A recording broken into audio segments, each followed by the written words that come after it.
The first time I saw her, she was not standing in front of me, not speaking to me, not even real in the way the world teaches us real things to be.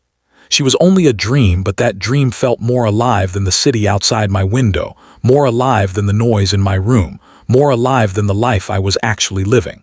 And the strange part was this. When I woke up, I did not forget her like we usually forget dreams. No, her face stayed with me. Her eyes stayed with me. The way she smiled stayed with me.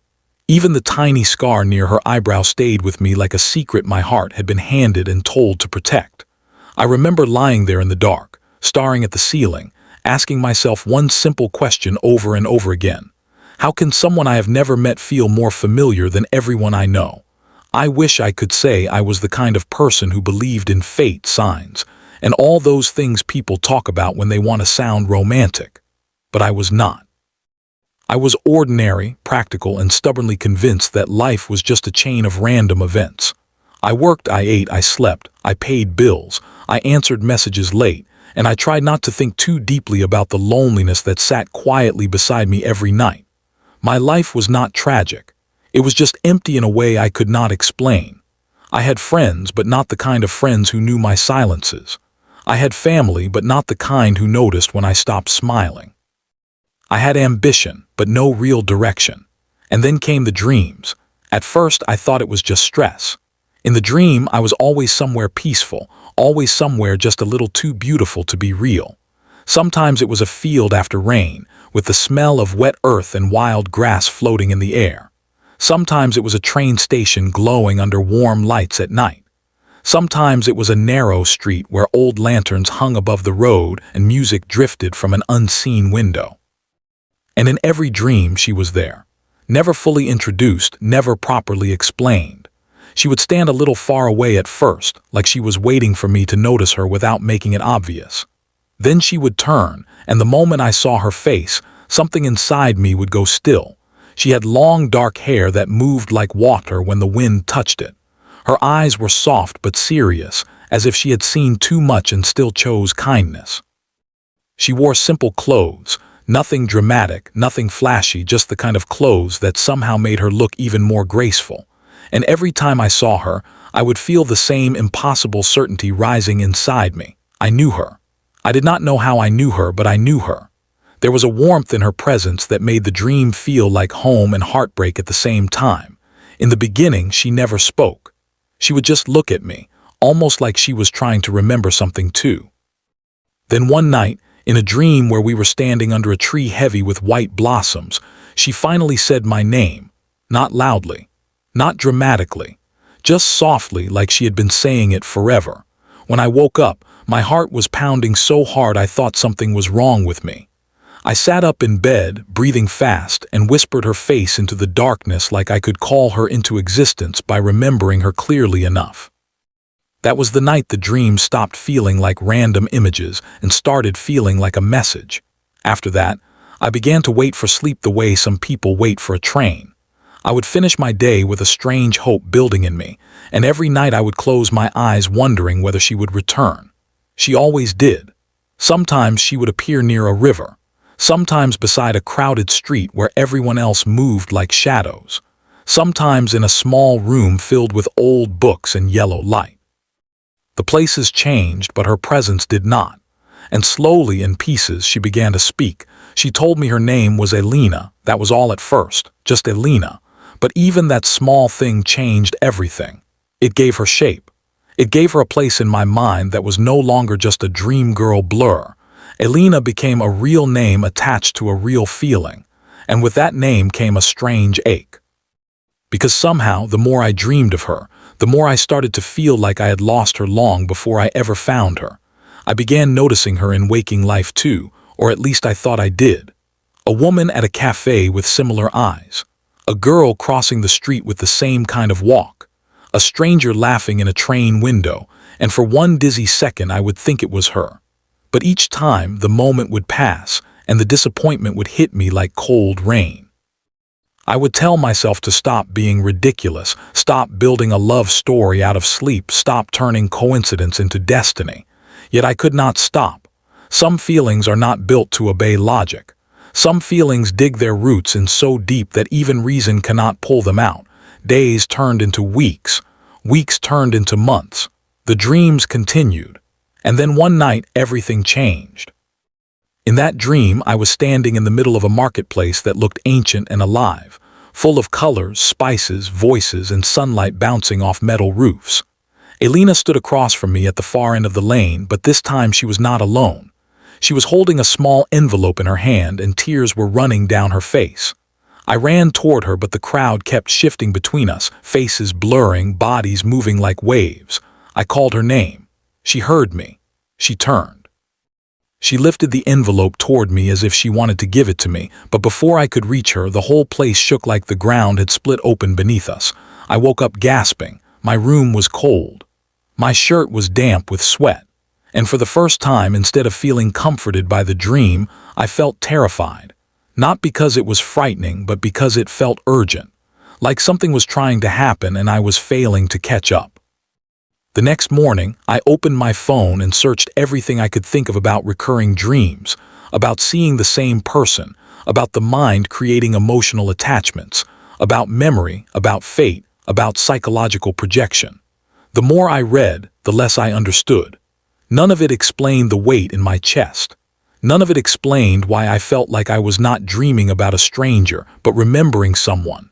That evening, I told my closest friend, Rayan, about it. He laughed at first because of course he did. Rayan always laughed first and took feelings seriously later. He leaned back in his chair, shook his head, and said I had watched too many romantic films and now my brain was making its own.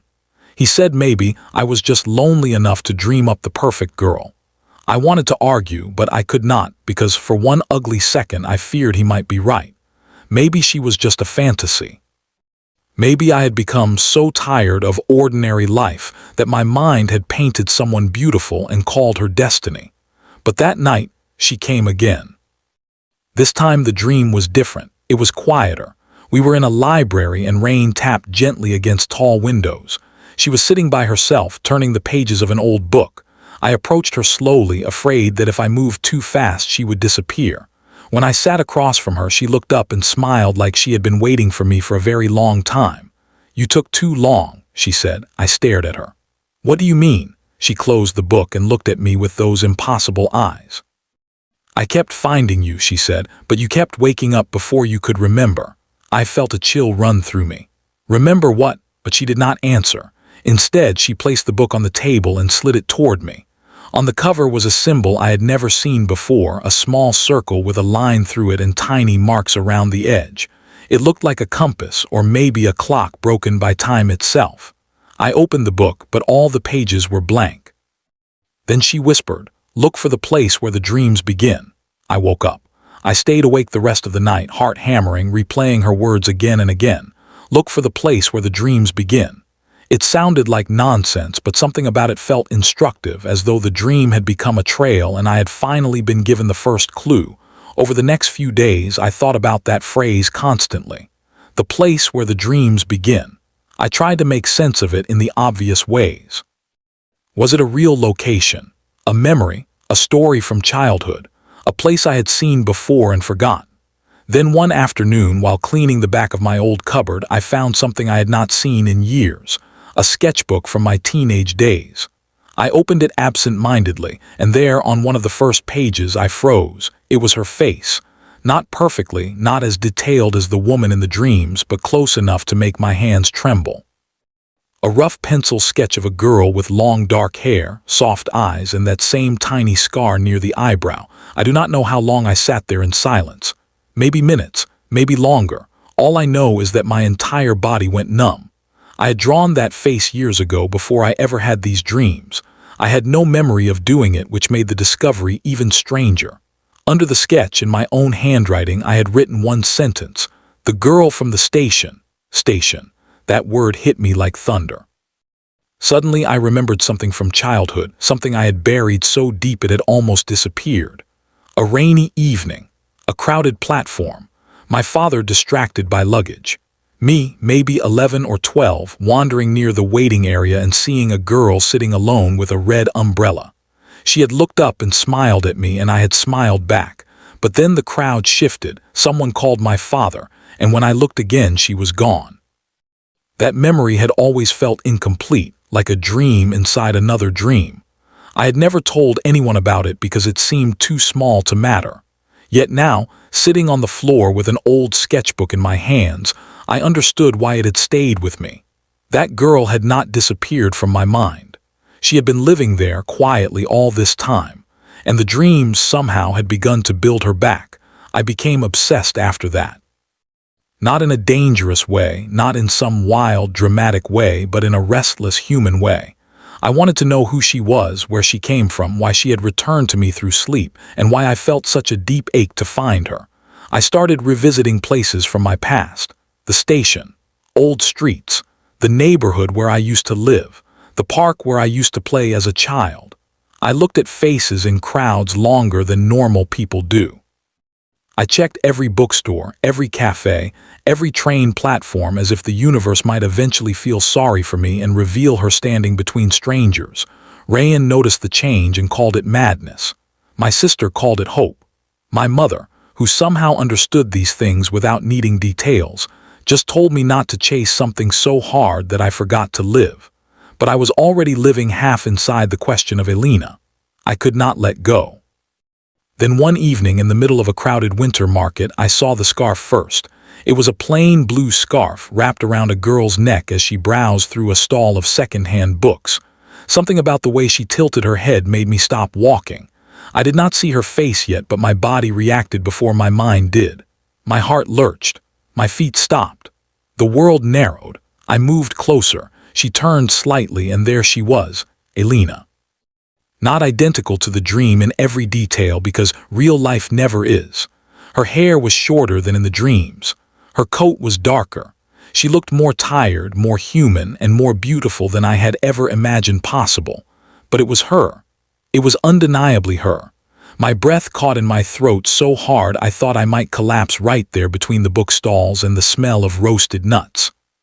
For a few seconds I just stood there staring, unable to move, unable to speak, unable to believe that the impossible had finally decided to become ordinary enough to touch. She looked up, and when her eyes met mine, something almost unthinkable happened. She smiled, not a stranger's polite smile, not a confused smile, a smile full of recognition, as if she had also spent years carrying a face she could not forget. "Finally," she said, my mouth open, but no words came out. The noise around us faded, people walked by, vendors shouted, lights flickered overhead, but all I could hear was the blood rushing in my ears. "Do I know you?" I asked at last, because no matter how unreal the moment felt, I needed to hear her answer. She looked at me for a long moment, and then she laughed softly, almost sadly. "You used to," she said. I swear my knees nearly gave way. She explained everything slowly, and even now when I think back on it, the story feels too strange for the real world. Her family had moved away when she was young. They had once lived near the old station where I had seen her as a child. She remembered that day too, she said. She remembered a boy with wide, curious eyes watching the rain and holding his father's hand. She remembered smiling at him because he looked lonely. She remembered hoping he would say something. He never did. That boy was me. Years later, she had started having dreams too. Dreams of the same places, the same station, the same field, the same library, the same tree with white blossoms. In those dreams, she always felt like she was searching for someone she had already lost. Then one night, she saw my face clearly in a dream and woke up with the same strange ache I had carried for months. She did not know my name at first, but then she found an old social page from a mutual acquaintance, saw my picture, and something inside her clicked into place. She had been looking for me in waking life ever since. We stood there in the market, surrounded by noise and life and cold air, and listened to the shape of our own story slowly make sense. It was not magic exactly, and it was not coincidence exactly. Maybe it was memory, maybe it was timing, maybe it was the kind of connection the heart recognizes long before the mind does. Whatever it was, it had taken years to bring us to the same place at the same time. After that, everything changed, but not in the movie way people imagine. There was no sudden perfection, no instant fairy tale. We still had awkward pauses. We still had fears. We still had to ask difficult questions. We still had to learn each other in the daylight, which is harder than loving someone in dreams because daylight removes the mystery and leaves only the truth. But the truth was better than the mystery. The truth was that she was kind, smart, a little guarded, funny in the quietest way. The truth was that I had spent years thinking I was chasing a dream, when really I had been circling a person whose life had been brushing against mine from a distance all along. We met again and again after that first evening. Coffee turned into long walks. Long walks turned into conversations that lasted until midnight. Midnight turned into comfort. Comfort turned into trust. And slowly, carefully, the feeling I had once carried in sleep became something I could hold while awake. She told me about her childhood, about moving often, about learning not to stay too attached to places because places kept changing. I told her about the loneliness I had never named properly, about the dreams, about the sketchbook, about the station memory that had stayed hidden like a locked room in my mind. One night, after hours of talking by the river, she asked me if I was disappointed that our meeting was not more dramatic. I laughed and shook my head. No. I think I was afraid it would be too dramatic to survive. She smiled at that and leaned her head slightly toward the water. I used to think finding someone would feel like fireworks, she said, but maybe it feels more like coming home. Words stayed with me, because that was exactly what it felt like, coming home, not to a place, not to a room, not to a past, to a person who had been carrying the same invisible thread in her heart and had somehow, against all odds, found the other end. As months passed, we built something real. We learned the small things that dreams never bother to teach, what tea she liked, how she tucked her hair behind her ear when she was thinking, the way she went quiet when she was worried, the way she lit up when she talked about art, the way she always noticed when I was pretending to be fine, the way she could read my silence better than most people could read my words. I learned her laughter in different moods, her patience, her stubbornness, her softness that she tried to hide. I learned that love is not only a lightning strike. Sometimes it is 1,000 small recognitions. Sometimes it is the patient discovery that the person you were looking for was never meant to stay in the dream world forever. There was one evening, not long after our story began in earnest, when we returned to the old station together. The place had changed little, and yet everything felt different. The platforms were still wet from rain. The announcements still echoed overhead. People still hurried past with their own lives. But now the place felt like the beginning of a sentence instead of the end of a memory. Lena stood beside me under the station lights and asked, "Do you still dream about me?" I looked at her and answered honestly, not in the same way. She tilted her head.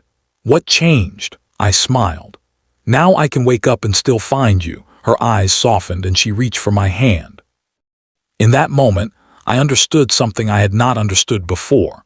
Maybe the dreams were never there to replace reality. Maybe they existed to prepare my heart for it. Maybe they were the bridge between who I had been and who I was becoming.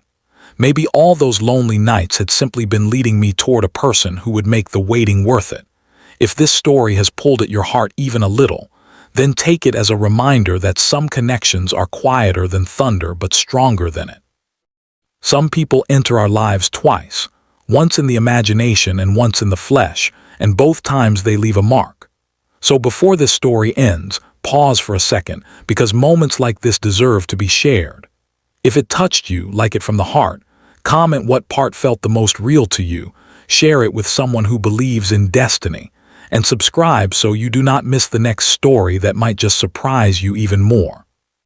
And as for me, I no longer call her the girl from my dreams because that makes it sound like she belonged to sleep.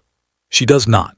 She belongs to waking, to mornings, to conversations, to rainy walks and late-night tea and the quiet, ordinary miracle of being known. Still, every now and then, when she is standing near a window or reading beside the lamplight, I catch a glimpse of the same expression I first saw in my dreams, and I realize something beautiful. Some people do not arrive all at once. Some people take the long road to reach you. Some people first visit your soul before they ever meet your hands, and maybe that is the real magic. The moral of our story is simple. Do not dismiss the whispers of your heart too quickly, because sometimes what feels impossible is only waiting for the right time to become real. Be patient with life, be open to love, and never stop believing that even the loneliest dreams can one day step out of the dark and say your name.